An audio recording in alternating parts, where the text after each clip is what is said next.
이것은요, 그렇게 알려진 것은 2019년이었어요.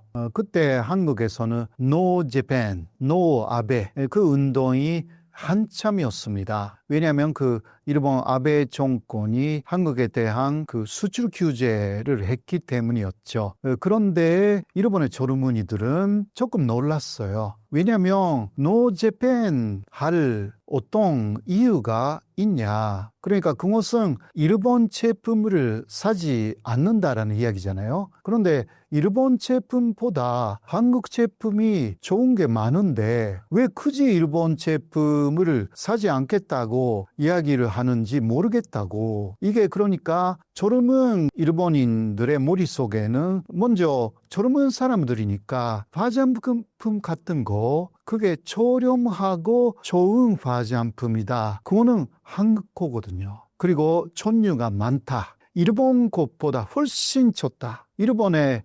시세이도라든가 그런 것은 비싸기만 한다. 그런데 내용상 차이가 없다. 그러니까 한국이 좋은 것을 저렴하게 만들 수가 있다. 거기서 그냥 선진국이다라는 이미지가 그냥 피부로 느끼는 것이 시작돼가지고 또 일본 내에서는 당시 90년대 중반 이후에 태어난 그러한 일본인들은요, 선진국이었던 일본을 많이 본 적이 없어요. 일본이 선진국이었다라고 느낄 수가 있는 것은 90년대 초 정도까지. 그때 버블 경제가 엄청나게 일본의 부를 였거든요. 그러니까 도쿄의 땅값이 미국 전체 땅값보다 비싸다. 이거는 90년대 초까지의 현상이었어요. 일본이 그야말로 갑자기 부자 나라가 됐어요. 그러나 버블이 붕괴가 되면서 90년대 중반부터는 또 95년도에는 고베 대지진이 일어납니다. 그리고 또 일본의 경제가 쭉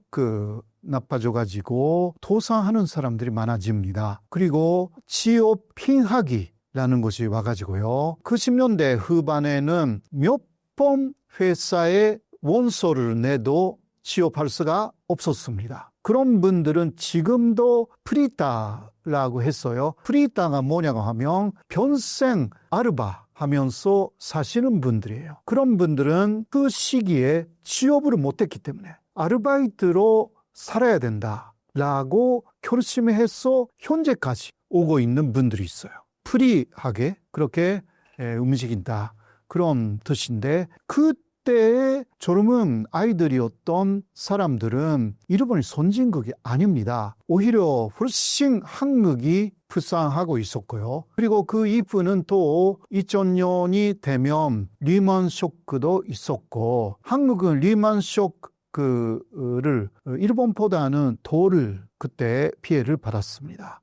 그런 것도 있고 또 2011년에는 동북 대지진이 일어납니다. 이런 거 쭉 보고 있는 거예요. 일본 애들은. 일본이 그러니까 이제 선진국이 아니구나. 또 후쿠시마 원전 문제, 반사능 문제 이것으로 후쿠시마에서 300km, 600km까지가 탄시는요. 이거는 반사능의 오염 범위에 들어간다. 300km는 도쿄이고 600km 오사카예요. 그때는 오사카까지 위험하다. 그 이후 아베 정권이 그 이야기를 하지 않도록 막았거든요. 네, 그러나 탄시는 굉장히 일본인들이 엄청난 실망을 합니다. 그래서 이제 일본 끝났구나라는 그러한 느낌을 2011년 진짜 많은 일본인들이 느낀 것입니다. 그런데 그와 반대로 한국은 특히 한류를 중심으로 2004년 다 기억하겠지만 연사마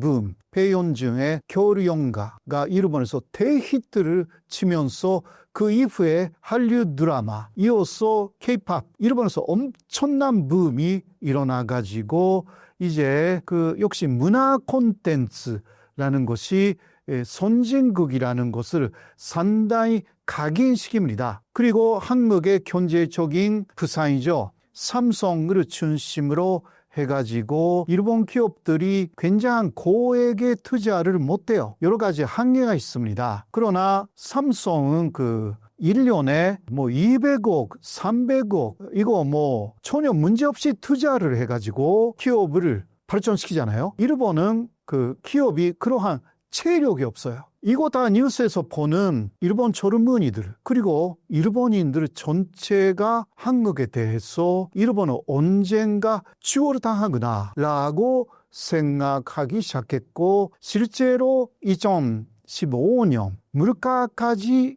생각한 GDP로 한국이 일본을 추월했습니다. 최근에는 물가를 고려하지 않아도 면목상의 GDP로서도 한국이 일본을 추월했습니다. 그래서 이제 면실코인이 이제 한국이 좀 위로 가구나 라는 것을 많은 일본인들이 느끼고 있습니다. 또 하나는 영어 실력이 대단하다. 일본인들은 영어를 스피킹 이거 못해요. 그런데 한국 사람들은 스피킹까지 잘한다. 이유는 간단해요. 일본의 영어 시험은 스피킹 거의 없어요. 한국은 스피킹까지 해요. 그러니까 그 차이인데 그러나 한국 사람 왜 그렇게 영어를 잘해? 이거는 일본에서 하나의 선진국이라는 그 하나의 그 기준은 영어를 잘하느냐 못하느냐 이런 게 좀 있어서 그런 부분이 또 옛날에는 거의 비슷했는데 영어 레벨도 지원을 당했다 혹은 차이가 벌어졌다 이게 있어요.